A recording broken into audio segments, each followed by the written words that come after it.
Hello, आज हम करने वाले हैं क्लास 10th का सोशल साइंस हिस्ट्री का chapter first, that is the rise of nationalism in Europe. इसमें हम समझेंगे कि नेशनलिज्म की फीलिंग क्या होती है, इसका मीनिंग क्या होता है, उसकी इंपॉर्टेंस क्या होती है, हिस्ट्री में उसका इंपॉर्टेंस क्या है, और ये नेशनलिज्म इन यूरोप में स्टार्ट हुआ या फिर उसका डेवलपमेंट कैसे हुआ, ये उसके बाद फिर पूरे वर्ल्ड में इन्फ्लुएंस हुआ, इसका मतलब क्या है। चलिए देखते हैं। In 1848, Frederic Sorio, a French artist, prepared a series of 4 prints visualizing his dream of a world made up of democratic and social republic, as he called them. 1848 में एक फ्रेडरिक सोरियो एक फ्रेंच आर्टिस्ट थे जिन्होंने एक series of 4 print visualise किया world के लिए कि एक डेमोक्रेटिक एंड सोशल रिपब्लिक उसे कहा गया। Artist of the time, the French revolution personified liberty as a female figure. जो आर्टिस्ट थे फ्रेंच रिवोल्यूशन के टाइम, उन्होंने लिबर्टी को एक as a female figure consider किया। अगर हम कोई चीज़ की इमेज विजुलाइज करते हैं तो उसको किसी ना किसी फॉर्म में तो विजुलाइज करते ही है, तो लिबर्टी को as a female figure consider किया। According to Sorrieu, utopia vision, the people of the world are grouped as a distinct nation identified through their flags and national costume. जो Sorrieu थे उन्होंने utopia का मतलब होता है ऐसा साम्राज्य जहाँ पे शांति हो और प्रजा की भी सुनी जाए, या फिर जिसके सबके अधिकार को समानता मिले, सबको समान अधिकार मिले, न्याय मिले। ऐसा एक यूटोपिया मतलब एक काल्पनिक राज्य जिसे कहते हैं, उन्होंने इसे विजुलाइज़ किया और ये वर्ल्ड के डिफरेंट नेशन के उनके खुद के फ्लैग, उनके नेशनल कस्टम में इंक्लूड होते हैं, मतलब महसूस होते हैं। This chapter deals with many issues visualising by Sorio. ये चैप्टर में पढ़ेंगे सोरियो के डिफरेंट जो नेशनलिज्म से रिलेटेड जो उनके विजुलाइज्ड इशूज़ हैं उनके बारे में, या फिर वो क्या सोचते थे उसके बारे में। During the 19th century, nationalism emerged as a force which brought about sweeping change in the political and mental world of Europe. 19th century means in the 1801 to 1900, that is 19th century जैसे कहा गया है। During the 19th century एक nationalism emerge होता है as a force which broad sweeping change in political and mental of the world के political और mental के फॉर्म में एक यूरोप में इमर्ज होता है। The end result of these changes was emerge as the nation state in the place of the multi national dynamic empires of Europe. इसका result ये होता है कि इमर्जेंस जो होता है उसका चेंज होता है एक नेशन स्टेट की प्लेस में, जो multi national dynamic empire of Europe के इन्फ्लुएंस में होता है। A modern state in which the centralized power exercised sovereign control over a clearly defined territory had been developing over a long period of time in Europe. एक modern state को हम कैसे centralise power में exercise करते हैं कि sovereign control होता है और उसमें क्लियरली डिफाइनाइड टेरिटरी होती है और वो काफ़ी टाइम तक यूरोप में रूल करता है। But a nation state was one in which the majority of its citizens, and not only its ruler, came to develop a sense of common identity and shared history or descent.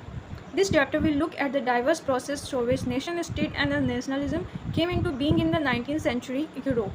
इस chapter में हम overlook करेंगे कि इस nationalism की influence कैसे होता है यूरोप में, वो कैसे उसका उदय होता है, फिर वो कैसे एक विजुलाइज फॉर्म में होती है, उसकी स्टार्टिंग क्या होती है। चलिए देखते हैं। French revolution and the idea of nation. जो आइडिया ऑफ नेशन था नेशनलिज्म का, वो फ्रेंच रिवोल्यूशन की स्टार्टिंग से होता है। French revolution, the first clear expression of nationalism came with the French revolution in 1789। जब फ्रेंच रिवोल्यूशन होता है 1789 पे, तब काफ़ी कुछ चेंजेस होते हैं। फ्रेंच रिवोल्यूशन भी होने के कारण थे, कई सारे फैक्टर्स थे। वहाँ पे बहुत ज़्यादा क्राइसिस हो रही थी। जो वहाँ के लुई 16 थे वो मतलब वहाँ की प्रजा को प्रॉपर सप्लाई नहीं कर पा रहे थे। ब्रेड लेने के लिए लोगों को full of baggage of money देना पड़ता था। इन्फ्लेशन काफ़ी आ गई थी।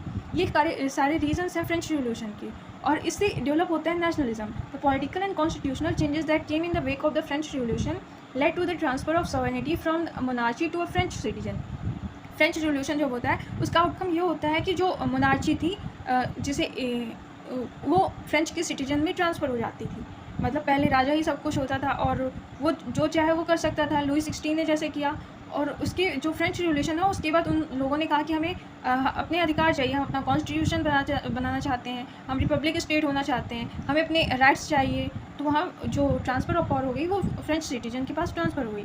The ideas of la patrie, the fatherland and the le citoyen the citizen emphasized the notion of the united community enjoying equal right under the constitution.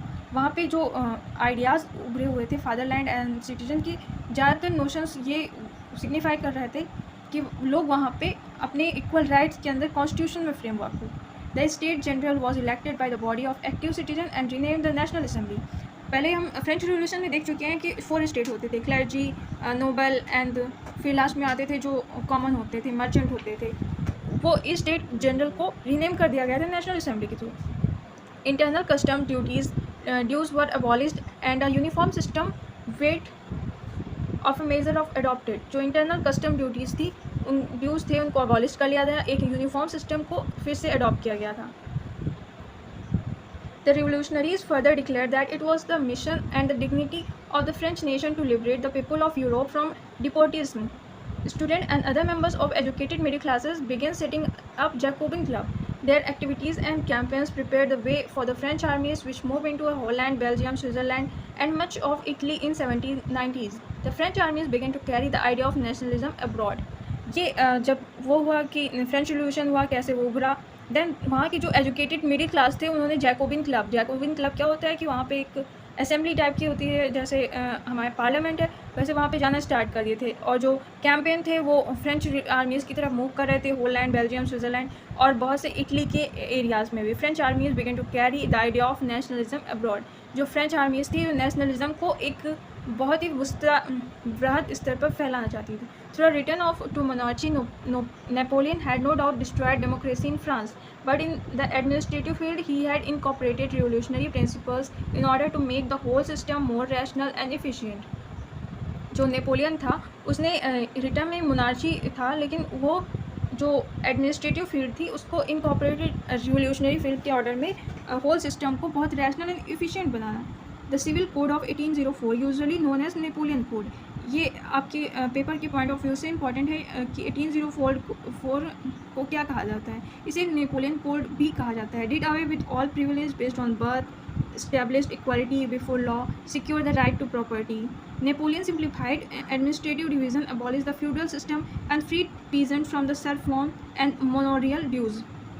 Napoleon था, administrative division को abolish किया, feudal system को free कर दिया, peasant को saffron और मैनोरियल dues से free कर दिया है। Transport and communication system were improved. Transport और कम्युनिकेशन सिस्टम इम्प्रूव हुआ। Businessmen and small scale producers of goods in particular began to realize that uniform laws, standardized waste measures and a common national currency would facilitate the movement and exchange of goods and capital from one region to another.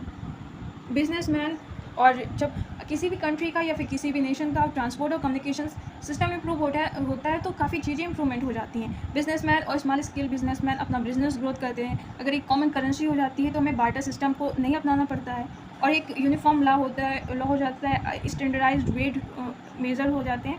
ये सारे factor हैं कि एक अच्छी economy grow हो रही है। In many places such as Holland, Switzerland, Brussels, Mainz, Milan, Warsaw, the French armies were welcomed as a haven of liberty. It became clear that the new administrative arrangement did not go to hand in hand with political freedom. ये clear थी, जो administrative arrangement थे वो political freedom के hand in hand हो रही थी। Increase taxation, censorship, forced conscription into the French army is required to conquer the rest of the Europe. All seem to outweigh and advantages of the administrative changes. तो ये सारे points हैं जो आपको काफ़ी हेल्प करेंगे नेशनलिज्म इन यूरोप की। एक अच्छा क्वेश्चन आ जाए, how to be grow in nationalism in Europe, तो आप स्टार्टिंग में लिख सकते हैं फ्रेंच रिवॉल्यूशन की क्या इंपॉर्टेंस थी। तो आज के लिए बस इतना ही। बाकी आपको नेक्स्ट इसके और भी टॉपिक्स हैं जो कवर करेंगे नेक्स्ट वीडियो में। अगर वीडियो पसंद आए तो लाइक कीजिएगा, चैनल को नए हो तो सब्सक्राइब कीजिएगा। Thank you.